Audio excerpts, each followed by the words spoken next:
Jaya Radha Madhava Kunja Bihari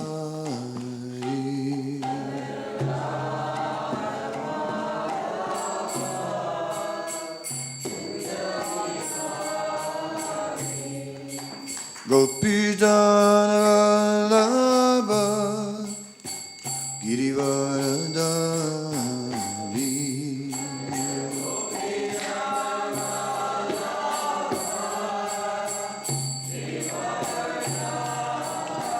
Yasodananda Bhajaranarayana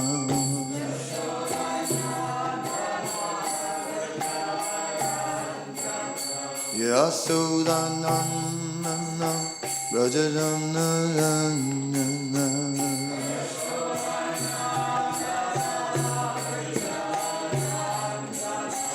Yamuna Tira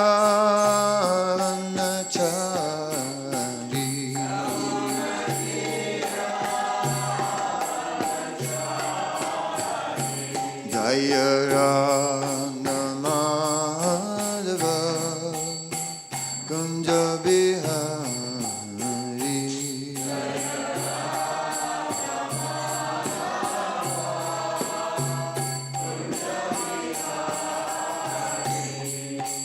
Gopidana Vallabha Girivaradari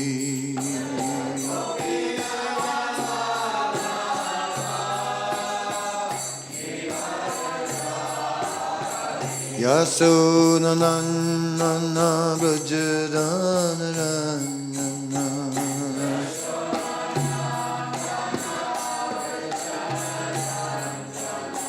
Yasodananda Bhajaranarayana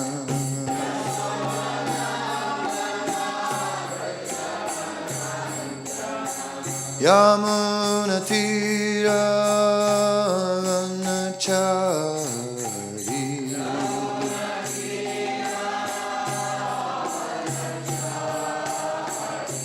Jaya Radha Madhava Kunja Bihari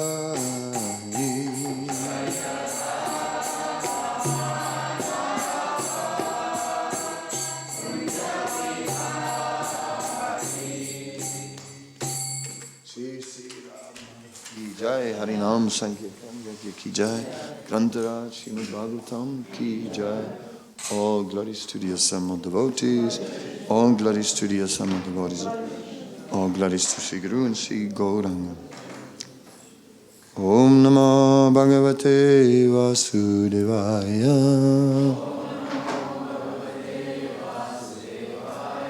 Om Namo Bhagavate Vasudevaya. Srimad Bhagavatam, 3rd Canto, Chapter 3, The Lord's Pastimes, out of Vrindavan, Text 21. Imam lokam mamam cheva Ramayan sutaram yadun Remek sanadaya datta Ksanastri Ksanasurida Imam lokam mamam cheva Ramayan sutaram yadun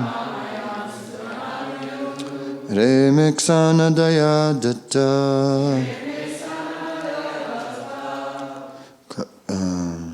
Ksanasti Ksanasurida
ladies.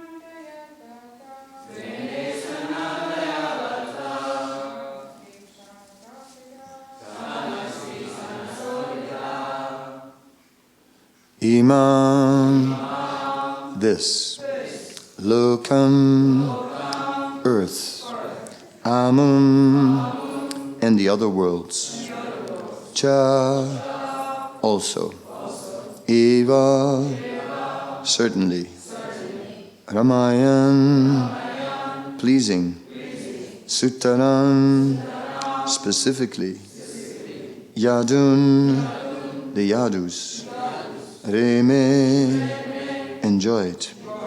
Ksanadaya, by night. Datta, given by.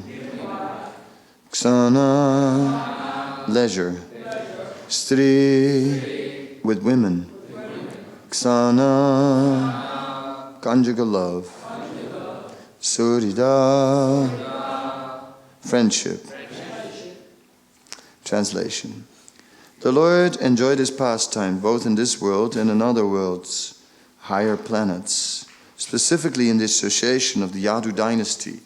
At leisure hours offered by night, he enjoyed the friendship of conjugal love with women. Purport.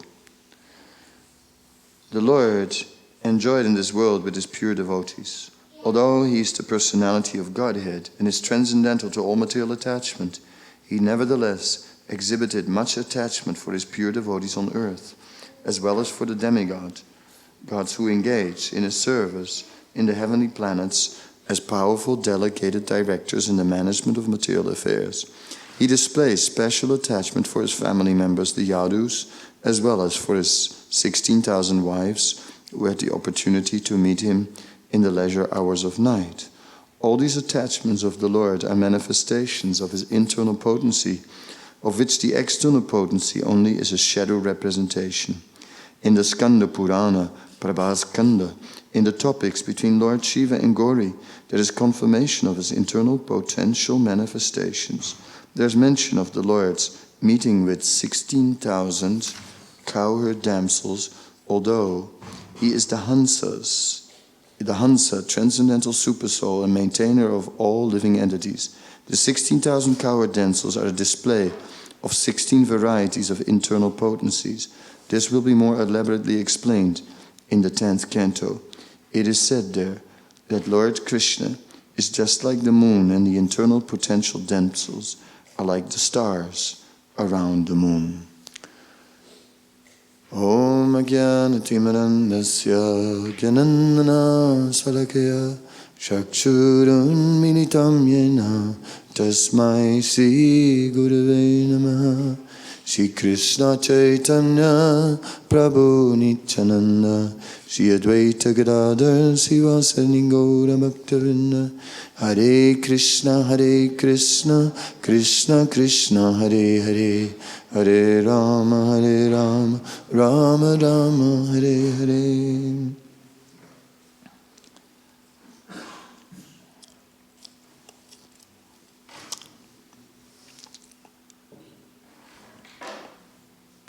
It is said in the scriptures, Atmavan Manyate Jagat, which means that we have the tendency to look at the universe according to the state of our mind.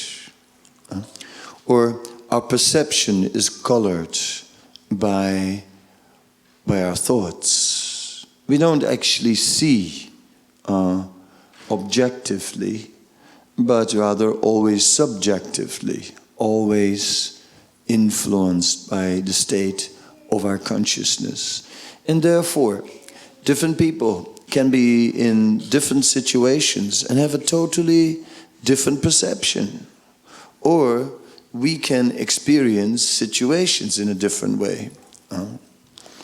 I'm giving the example of a boy who's in love, who bought a bunch of roses, goes to the house of the girl, and the street is called Paradise Lane. And he goes and he rings the doorbell, and there is music playing. Ding dong, ding dong.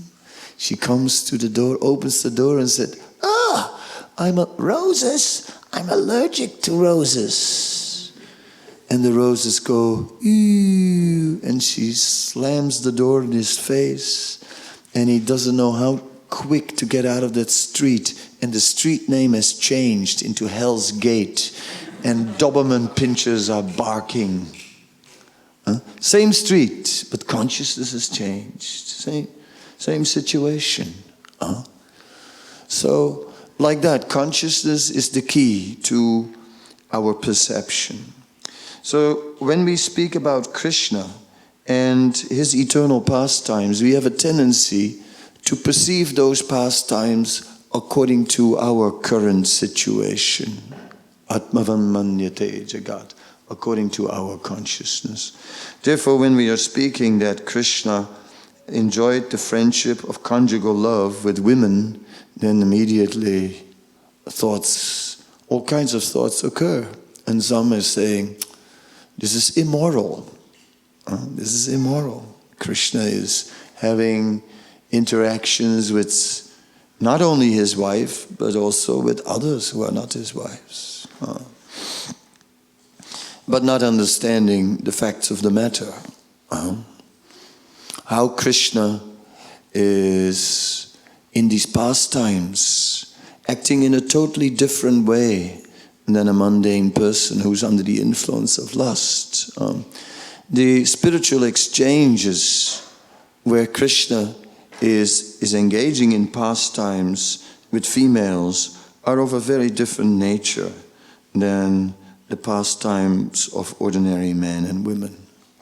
Because devotional service is really what matters in these exchanges. And that is what interests Krishna only.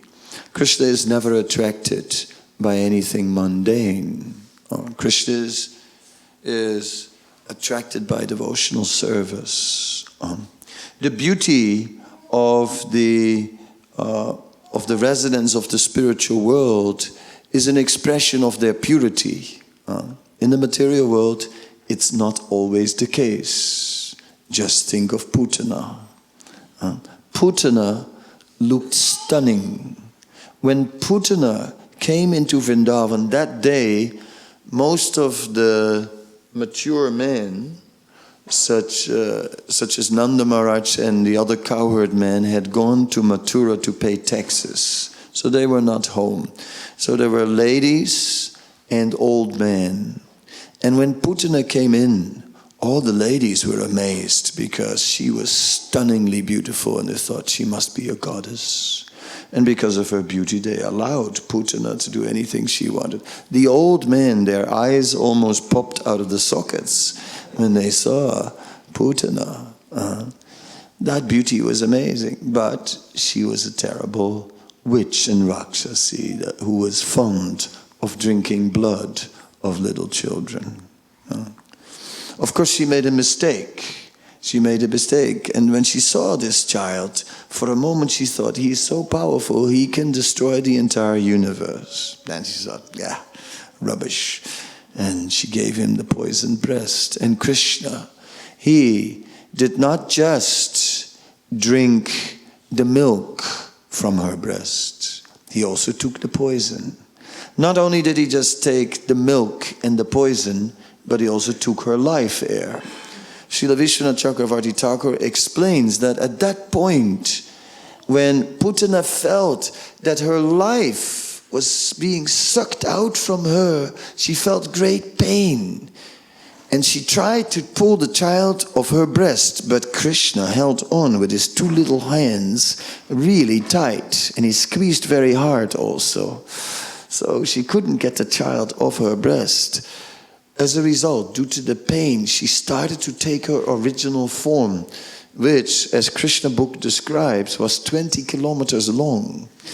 So you can imagine someone takes a form of 20 kilometers long here in the building, there wouldn't be much left. The whole street would be destroyed.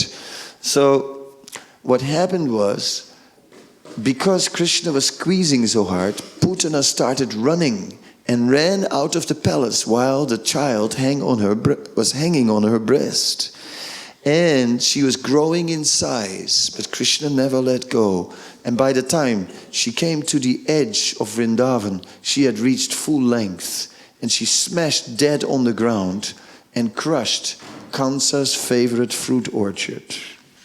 That's what Vishwanath Chakravarti Thakur explains.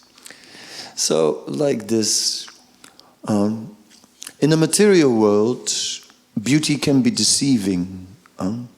In a material world, such beauty is only a reflection.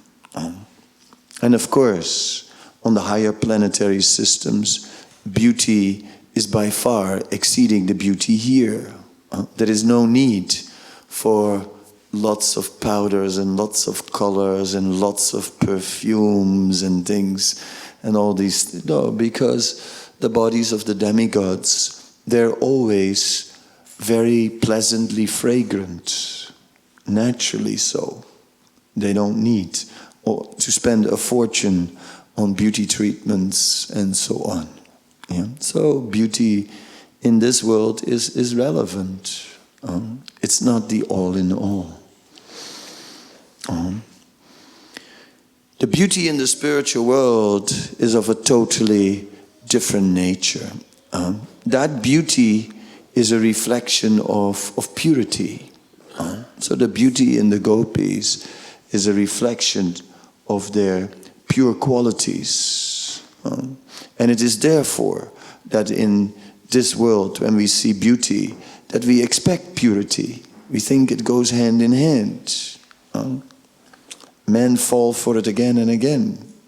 When there's a beautiful girl, you think she's a goddess. Yeah? She's a goddess. She's a celestial being, you think.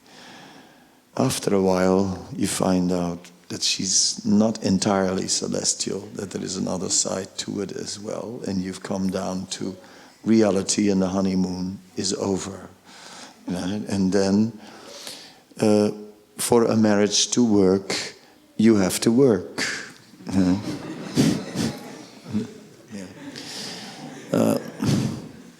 And what to say? Krishna is always transcendental. Krishna is attracted to the service, to the loving service that is rendered to him. And all his wives are like that, serving him in this way. Rukmini is worshipping Krishna. She's worshipping Krishna. She's offering arti to him. She's waving a chamara while Krishna is seated. So very transcendental, like we are worshipping the deity. So in that way, Rukmini is worshipping Krishna like the Supreme, and she knows very well who he is. And she is serving him to the best of her ability. And although she has many servants, she does that herself. In that way, Krishna is served by his queens. Of course, in Vrindavan, things are still more intimate and still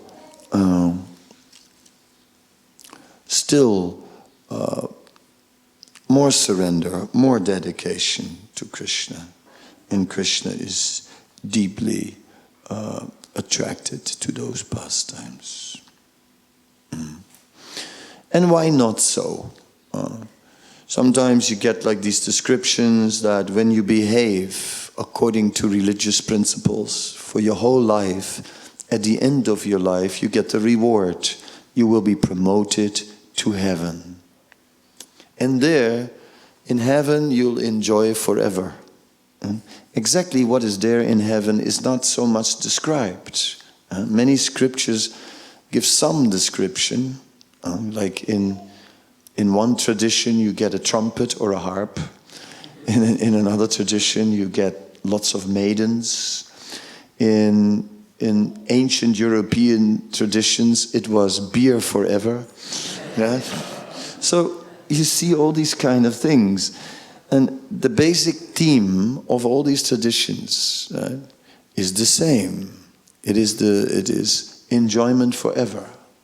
Enjoyment forever. So there's a lot of emphasis. If you're good in this life, then after this life you'll enjoy forever. Nice. And oh yes, I forgot to mention in heaven, God lives there too. He lives there, but it's all right. You know, you hardly see him, so he doesn't disturb anybody. It's okay. That's kind of the mood you get. There's very little description. It's not like the description of the spiritual world where Krishna is the center, where everyone is always thinking of Krishna every moment, where all the activity is simply directed towards Krishna and not towards anyone else. That's the spiritual world that we sometimes miss in these descriptions. Doesn't mean that there is nothing there in all traditions of the world. There are those who are having a deeper understanding and who do put the Supreme Lord in the center. Just like there is this story about a lady, a Muslim saint, who I can't remember her name, something from Basra, right? I remember she was from Basra. So whatever her name was, but one day she came out of the house with a bucket filled with fire and another bucket filled with water. And the people said, "Ho, ho, where are you going with this bucket of fire and this bucket of water?" She said, "With this water, I'm going to put out the fire of hell. And with this fire, I'm going to burn heaven." I said, "Ho, ho, you're going to burn heaven? Wait a minute." I mean, then she explained, yes, she said, because most people are just involved in religious activity because either they want to avoid hell or they want to enjoy heaven. And in this way, they're missing the real purpose of religious activity, which is to love God. So she got it, completely. So therefore, we are not speaking out against traditions. And when I'm speaking about these descriptions of the heavens, it should not be thought that I'm trying to, in this lecture, establish the superiority of Krishna consciousness over other traditions. Rather, I'm dealing with spirituality that exists on different levels. And deeper level of spirituality means love of God. And less deeper level of spirituality means that when we are pious, that we want to enjoy the result of that piety. I'll be a good person this life, and then we'll enjoy. See? So this is found everywhere, in every country of the world. This level of spirituality. But that is lower. It is love of God that we are speaking about. And that is Srimad Bhagavatam. And that is this movement. Because this movement is Srimad Bhagavatam. We're not only here in the morning having a nice Srimad Bhagavatam lecture because it's our favorite book. No. This movement is Srimad Bhagavatam. We live in it. It's our life. And if it's not our life, we're not in this movement. We can be in the room, but it doesn't necessarily mean we're in the movement. We are only really in the movement when we live in the Bhagavatam. because that is the substance of this movement. Otherwise, yes, we can sort of be there and not be there, simultaneously be present and not present. So to really be present, the Bhagavatam is our life. And that was Srila Prabhupada. When Bhagavatam says they didn't go to the moon, or when Bhagavatam said the moon is further than the sun, it means they didn't go to the moon. Finished. No problem for Srila Prabhupada. For some others a problem, but for Prabhupada, he lived in the Bhagavatam. And others were living like with one foot in the Bhagavatam and another foot in the newspapers. And, these days, one foot on the internet. So we, and we have so much information. But that is not reality. Some people are reading the news, magazines like Newsweek and Time, to get the facts, to really get the facts, right? But that's not the facts. Those are just sinful faces, right? And if you look at them, they just destroy your pious activity. Just by looking at a Time magazine, you're actually losing your punya. You realize that? All that punya that you've done, all that milk you put on the altar, you read Time magazine, you read Time magazine, and what you get, you lose your punya. You lose your credits. Even a Vaishnava can, when not so strong, can become contaminated by just reading such sinful things. Therefore, Srila Prabhupada had no interest in that. No business with that. Just reading Bhagavatam.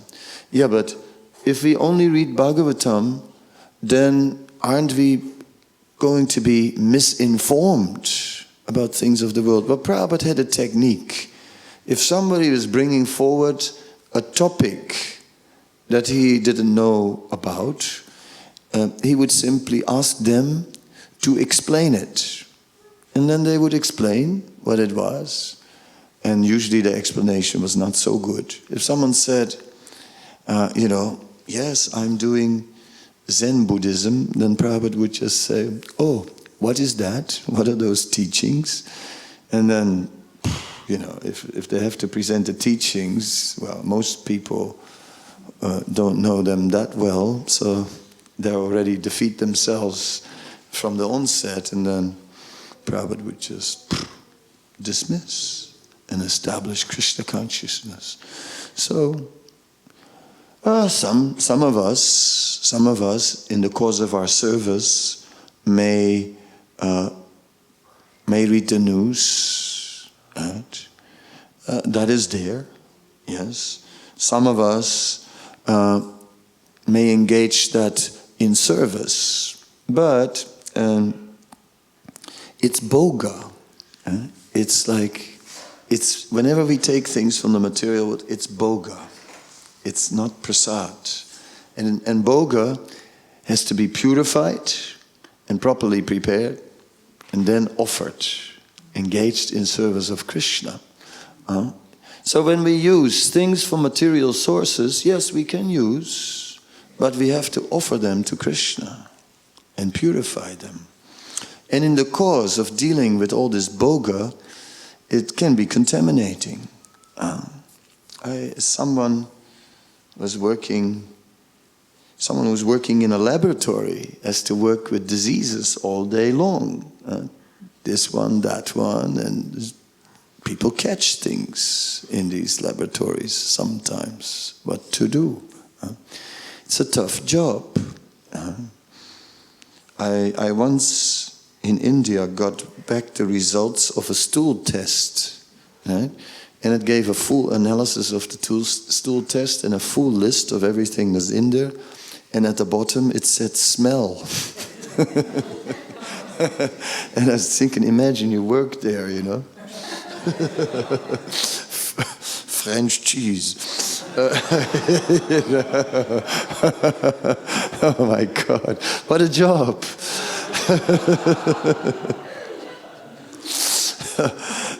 I could my mind is just getting carried away. Smell, yeah, imagine you work in a laboratory.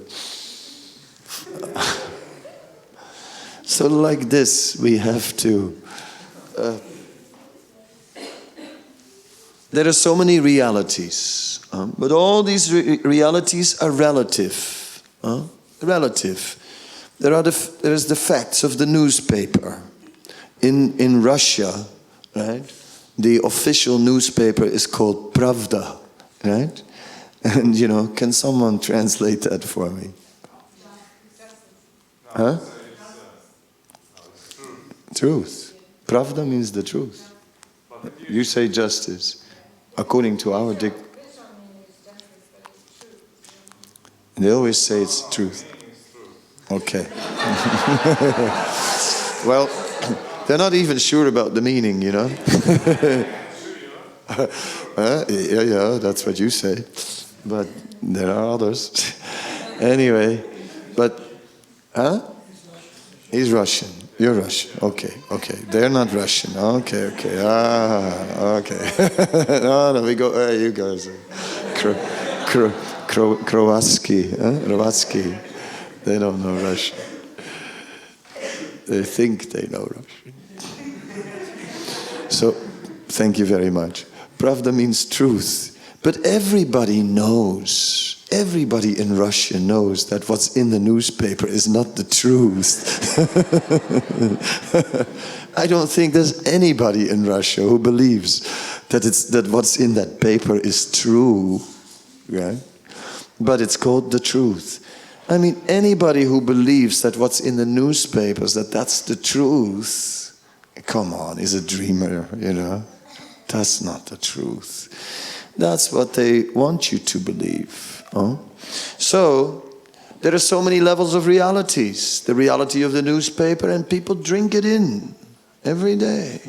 But pibata bhagavatam rasamalayam muhura hura sika bhuvi bhavukaha.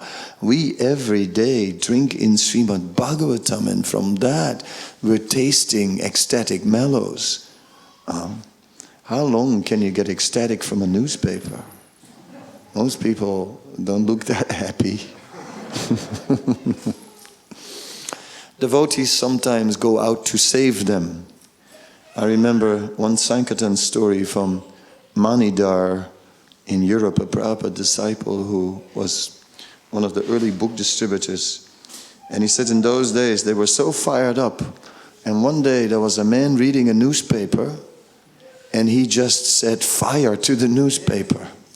He just set fire to the newspaper. It's just like this burning newspaper, threw it on the ground, and then he just put this book in his head. Here, read this. This is the real news. He was a bit fired up. Maybe even too fired up. But it was true, actually, that this book provides the real news. It provides the real news. There's no doubt about it. So in this way, we are trying to understand reality. And the reality is the spiritual world. That is the spiritual world. And the pastimes of Krishna is what is really going on. That's what's really going on. And, and all this rubbish here on this planet, it's just like, now it is, and tomorrow it's not. Right? It's just all temporary. And therefore, how real is it? You know that Greek philosopher Heraclitus, who came out with this saying, you cannot step in the same river twice. When you, in the morning, look at your face in the mirror, that familiar face, and you say, good morning, handsome. Yeah? Then you're actually looking at a face that you've never seen before. You're looking in the mirror at a face, it's a new face. New face, every day. But it's something, you put the picture from yesterday and today, and it's something like, find the 17 differences. Right? Because there are some new differences, Sometimes the eyes are more puffy sometimes, the lips are cracked sometimes. There's a new hair growing where you didn't expect it. And so on. So many things. A wart has appeared. Or other things, You know what I mean? There are differences. We change all the time. Everything changes all the time. The street, it just changes slowly. When things stay slowly, when they change slowly, we think they stay the same. But after a while, you realize it's not. Because after a while, it gets old. Right? That nice new thing you had, it gets old after a while. And time for a new one. That's how it is. So, everything changes all the time. And therefore, in this world, we're never sure about anything. You're never sure. Can't be sure about anything. Right? Can't rely on anything. Yeah? Can't rely on anything. It's just anything can happen. Anything can happen. Anything logical can happen. Anything illogical can happen. Anything can happen, It could happen that a lion would come right through the door. It could happen. Maybe escaped from the zoo. Right? Who knows? Right? Possibly. The inconceivable can happen. That is the point. And so in the material world, nothing is certain, nothing we can rely on. But it takes time to actually, therefore, detach ourselves from material energy, from relying on that. This is sure, this is my security, this is the truth. When Prabhupada left from India to America, he wasn't sure if there would be anything vegetarian to eat. And he brought with him some dalia, some sort of cereal, right, for survival. He had a packet, a survival packet. Well, it's the same. When someone from Italy goes to India, he carries with him, his mother gives him 2 cans of olive oil to carry to India. When we go to India, our mothers give us a whole survival kit. Oh my God, you're going to India. Oh, take these pills, take this, take that, take this food. Any Dutch mother says, here is some cheese. Take some cheese with you. Right? It's like, that's our national thing. Cheese. Can I say?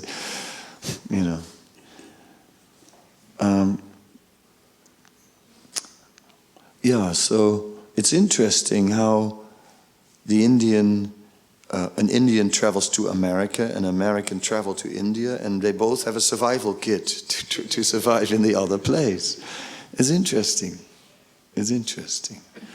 Somehow or other, there is this idea that, whatever is home, that's safe, that's secure.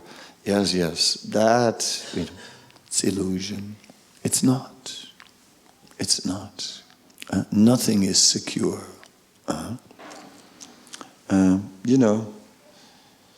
You just, you may die at home. On your familiar staircase. That staircase in Home Sweet Home, one day you break your neck on the thing. It's possible. Not that I want to be pessimistic. That's not the point of this lecture. But the point of the lecture is there is no security in the material world because there's not really any reality. So what do? We hold on to Krishna. We are getting more and more absorbed into Krishna. We learn more and more about Krishna. We are rendering more and more service about Krishna. We deepen our relationship with Krishna, and we know that Krishna is the only one who can protect us. And then, meanwhile, with the material energy, we're trying to make the best use of the bad bargain. We're trying to, as much as possible, use it favorably in Krishna's service and create little comfort. But you know, Murphy's Law, whatever can go wrong will go wrong, right? Is always there.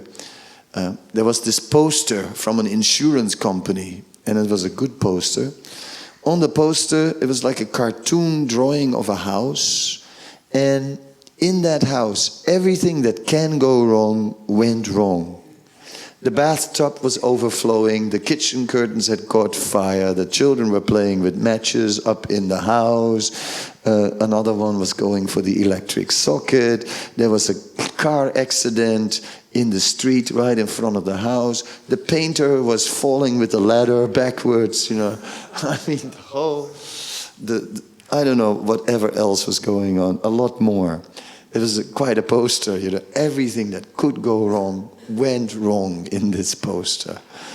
And yeah, it's over time, it does. It does. That's the material energy. And in the end, everything breaks. Everything breaks. Even your favorite toy, it's going to break, you're going to lose it. I'm so sorry, you know, to tell you the truth. When I was a kid, I had this golden Jaguar, a super good toy car. I lost it in the sand pit. I dug up the whole sand pit until I came to the black earth. But I never found it again. And then, for the rest of my life, I never had a golden Jaguar again. Gosh, it's a mean world. And it would be terrible, but because we have Krishna, we laugh at these things. Ah, yes, I lost my golden Jaguar. Who cares? I've got Krishna. I've got Krishna. He is the origin of all gold. Yes, I've got the golden avatar. So all our fulfillment is there, and therefore we don't care. And we can speak about miseries and laugh about them. That is to say, until it starts happening to you. And when it happens, it's a little more difficult to laugh about it. It's nice in a lecture to speak about a poster where everything goes wrong, but if you really live in a house where everything goes wrong, then you pray, oh Krishna, please. Hridayananda Maharaj, he always comes up with a good one.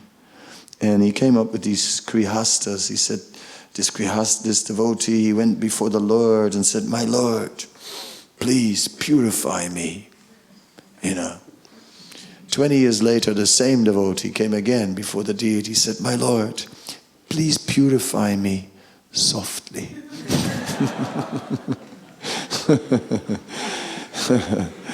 To the point, you know, to the point. Over time, we get to that point, say, enough is enough, please, Krishna.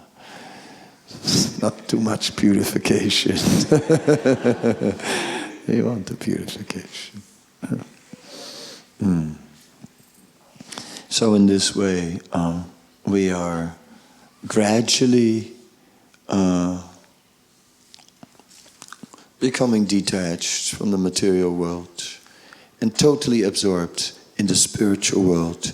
And we become Jivan Muktas, liberated souls who, while living in this world, actually live in the spiritual world. And that is really what spiritual life is all about. That's how it should be. We should live in the spiritual world. And here, oh yeah, on the bodily plane, we're also here. We're visitors here. We're a little bit here, but mostly there in the spiritual world. And some people may say, gosh, you guys are with your head in the clouds. Right? But not exactly in the clouds, way beyond the clouds, much higher than that. We've gone far beyond the clouds. We are in the spiritual world, which is the reality actually. That's how it is. And the material world is a corner of the spiritual world, covered by a cloud of illusion. That's all it is. So, the only thing that's actually real is the spiritual world. And the only relationship that is actually real is our relationship with Krishna and his devotees. Because with the devotees you have maitri, friendship, and which is eternal. It's eternal. So therefore the only real relationships we have are relationships with Krishna and the devotees. Phew. Revolutionary statements. So any questions, any comments? I just wanted to mention that the word entropy means everything gets depleted in time. Depleted in time, yes. Falls, Yeah. we fall down. Mm-hmm. Yeah, everything. Yes. Kalusmi lokaksaya krit, says the Bhagavad Gita. Time I am, the destroyer of worlds. That's Bhagavad Gita. You know, it's like nothing stays. What can be said, you know. Is it right that Srila Prabhupada, he was basically reading some newspapers? He was? He was reading some newspapers. Prabhupada was reading newspapers, yes. In India he was. Yeah, and I don't know about Australia. like more generally, if we're talking about Boga, you know, for the devotees who live outside of Ashram, it's kind of a difficult topic because, I mean, because sometimes they have to actually take Boga or like interact with Boga. Yeah. So is there actually like a practical way to, you know, eliminate the lower modes from the Boga? I don't know. It's a dangerous question. You know, it's like the person who works in the laboratory and does the stool tests may catch something. If you are interacting with the material energy, it's always dangerous. Always dangerous. So we are approaching it like that. That like, just like if you would go in a sailing yacht, 12-meter yacht, and you're going to sail around the world, including an Atlantic crossing. There is a good chance that before you go on the journey, you go and pray somewhere. Right? You're gonna pray because you're gonna do something extremely dangerous. So material life is like that. When we go out into interacting with the material world, we pray. We pray. That's the thing that can protect us the most. So we chant nicely, we read nicely, we do everything, all these things that should immunize us, you know, should give us some immunity from all this, and then still we pray. Just like, you know, I went to visit someone in a tuberculosis hospital, and this person, and I came into the hospital, this is in India, I came into the hospital and everyone was coughing. In the whole hospital, everyone around me is coughing, like, tuberculosis hospital. So I sort of like, okay, I covered my mouth and nose, you know, you're like, whoa, you know. It was like 45 degrees heat. I came into the room of this devotee. He had a hole in the side. They made a hole and a rubber tube with a bottle to take out pus.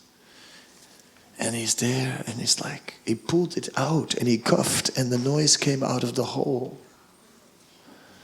Meanwhile I said, sit down, are you comfortable? Would you like some water? I said, no, I'm not thirsty. At 45 degrees heat, you know.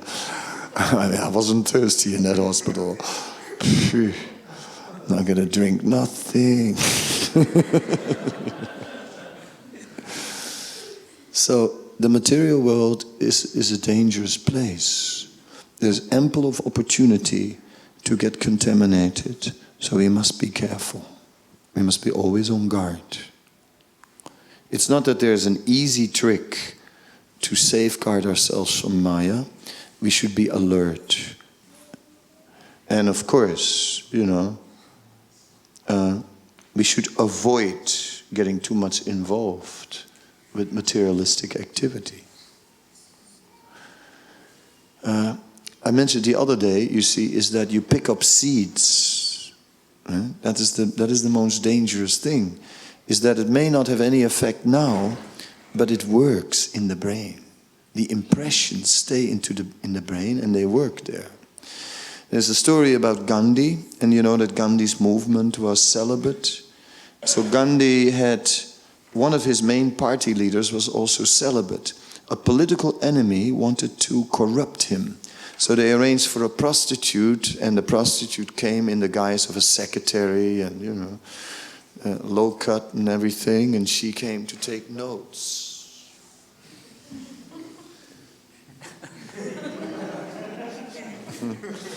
So, you know, nothing happened. That man did not fall down with that prostitute. But for over 20 years he had lived separate. He had a separate bedroom from his wife. And that night he went to his wife. So the interesting thing is that he picked up the contamination in one situation and it came out in another situation. So that's how Maya works. You know, it's not that we're not just falling down in the situation we are in. We're picking up a seed in one situation and it comes out in another situation. And that's interesting. That's and therefore we should be very careful. We think nothing is happening to me, but we're picking up seeds and then later on, pop, comes out. So therefore, we're careful. I have no mystic formula. I pray myself every day.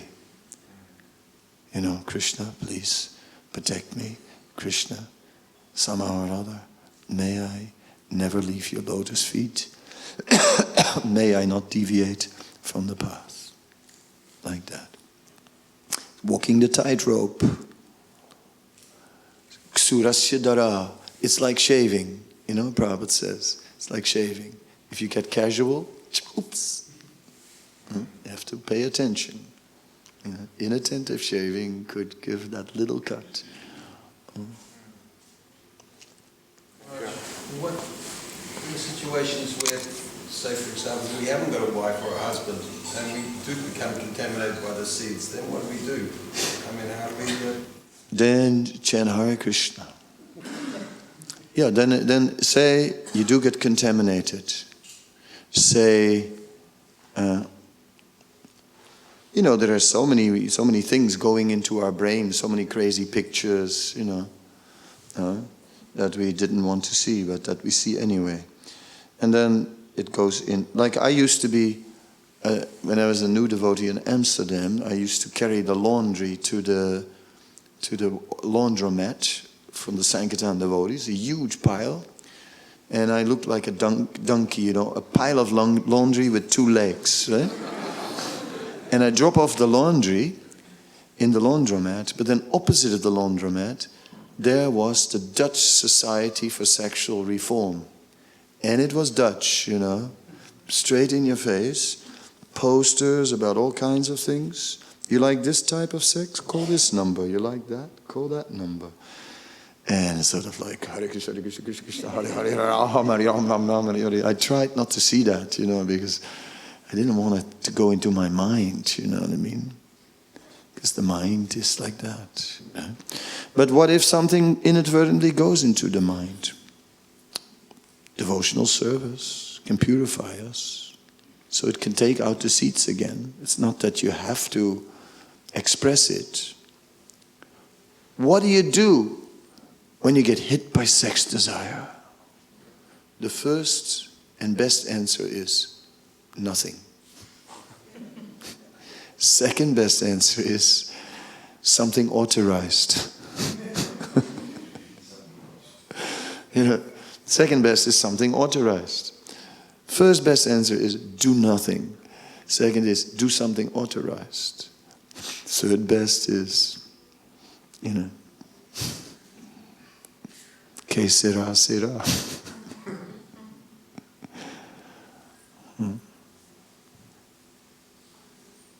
When Go ahead. I you were talking about the advantages of men. What did I say? You talked about, what was it? I mean, using Prabhupada's technique now, see? Obviously men have got a superior body than a Huh? Obviously men have got a superior body than a man. Men have a superior body than a woman. Yeah. I don't know. If is that, you say that's obvious, but women live longer, averagely. But men have got a bigger brain capacity than a woman.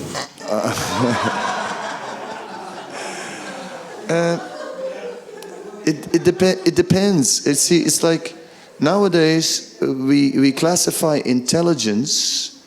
I could send you some, or refer you to some charts that have been made of different types of intelligence. Yeah, like for example, there's mathematical intelligence, musical intelligence.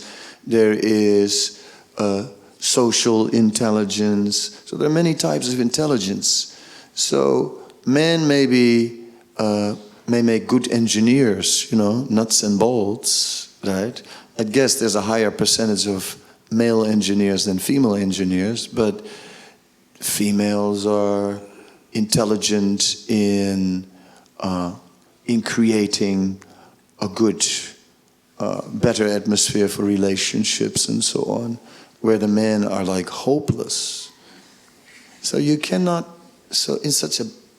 just say obvious. That reeks of male chauvinism. A woman is basically maintained, her mentality is only, emotionally she's only 13-year-old. Oh, 13. Krishna is also 13-year-old. Krishna and the gopis are also about that age. So it's a good age to be at,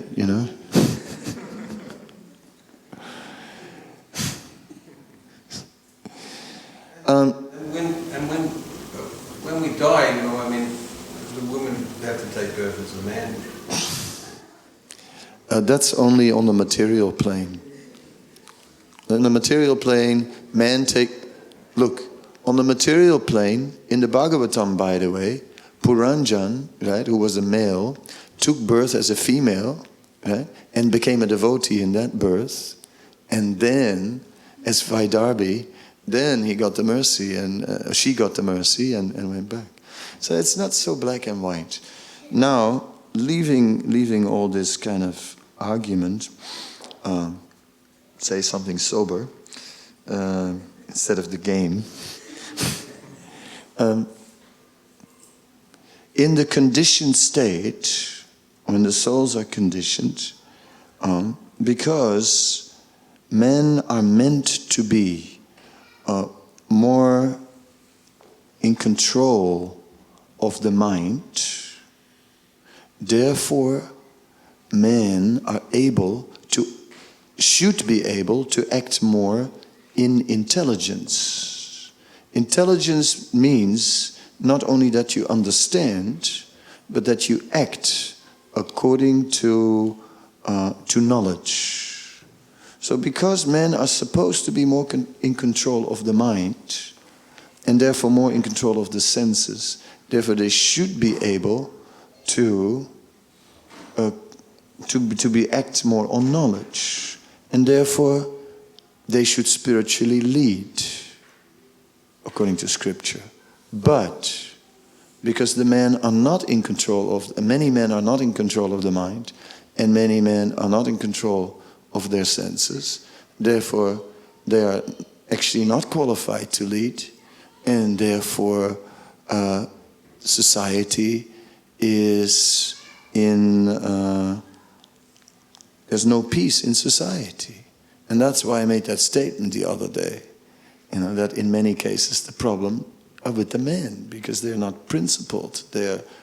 If the man would be strong and spiritually inclined, then women would be happy to take shelter. Women, they don't take shelter of men, and they shouldn't take shelter of men when the guys are useless, when they're not following any principles.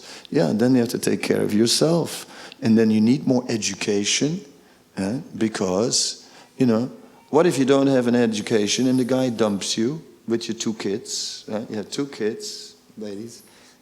Thanks a lot, you know. The ladies got the kids, right? And the kid, when they're small, they just say mommy, right? And nothing else. And then this useless husband, right? You know, changes his mind, you know. Either he wants to take vanaprastha, or, you know, or falls in love and this and that, once again, thanks a lot, right? And leaves the lady with the 2 kids. So then she's happy that she has a degree, right? But otherwise, what do you need to do all that for?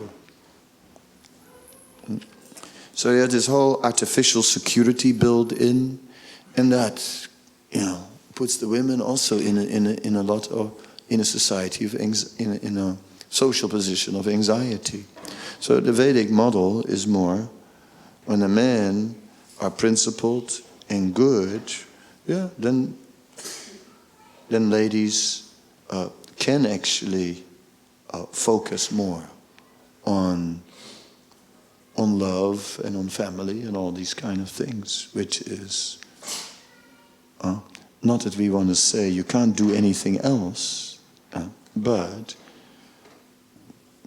those roles are kind of natural. Yeah. So I hope that's sober.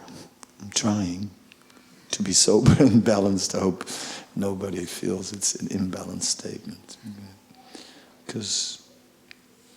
But society today is very much imbalanced, and the men are very weak. And then overnight, you know, we all join the Hare Krishna movement, and then we put on dhotis and saris and tilak and this and that, but we bring all our weakness with us, yeah? And therefore we have a lot of it in this movement also, and therefore the social development of this movement is poor, quite poor, and you know we still have a very high divorce rate in this movement, which is really inappropriate, totally against our philosophy. So. And therefore, the other day, I sort of lashed out and, you know, called the men a bunch of wimps or something like that. Yeah? Told them that they were... Because who is ready to... If you marry, you have to be a spiritual master. You have to act like a spiritual master.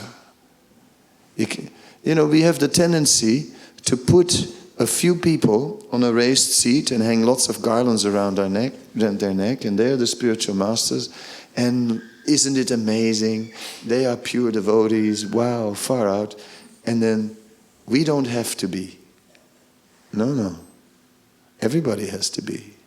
And every husband has to be on the level of a spiritual master. Then he can be a proper husband. Good luck, guys.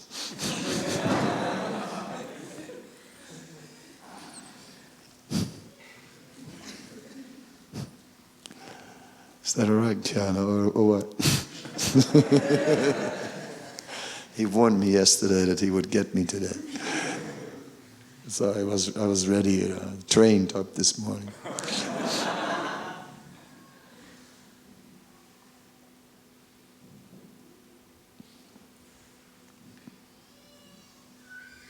Yeah. I think they also have to treat like a humble disciple. Yeah. Here comes the... Okay, this is the Indian husband.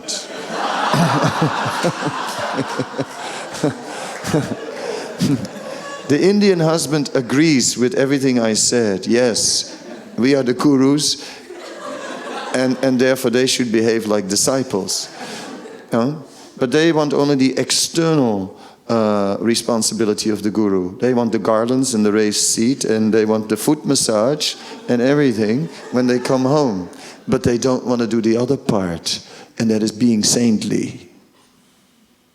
And many times the ladies are more saintly than the men. If you do statistics in India as to who is vegetarian today, ladies score higher than the men. Because many of the rascals are vegetarian at home, and outside, what do they eat? Huh?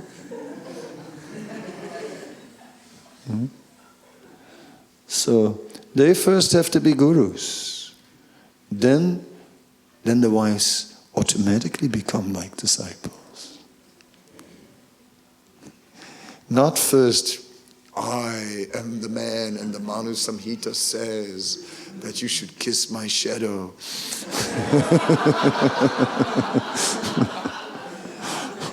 That's not what the Manu Samhita says.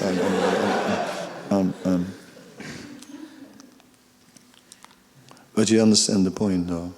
Yeah.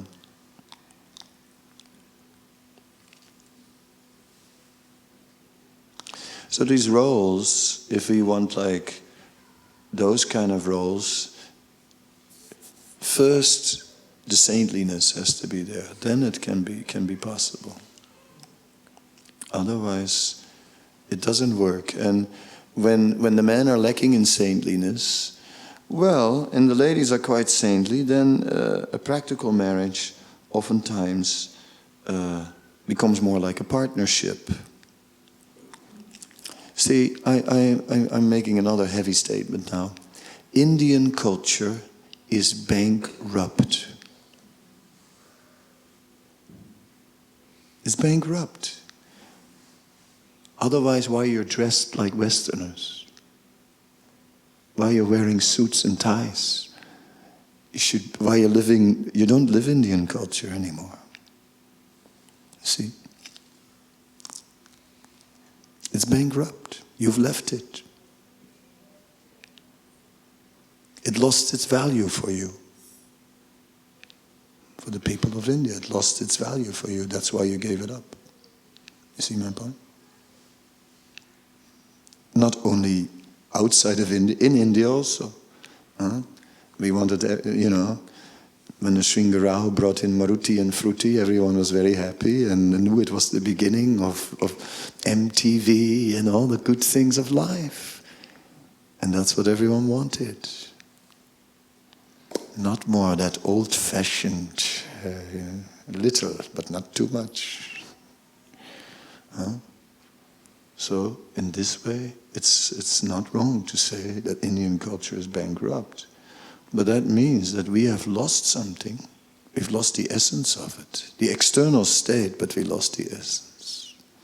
So even the Indian man cannot just claim, dust off some old verses of the Manu Samhita and hit the wife over the head with those verses.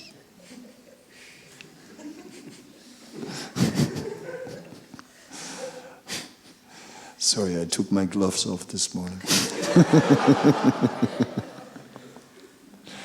We're finished? Or on a high note? But whatever may be, I think, let's just be honest with each other and try and be devotees and respect each other. I think that's much better, than to try and impose a model on the relationships. Just try and respect each other and be devotees together, and then things will work. That's just, for now, that's the best we can do.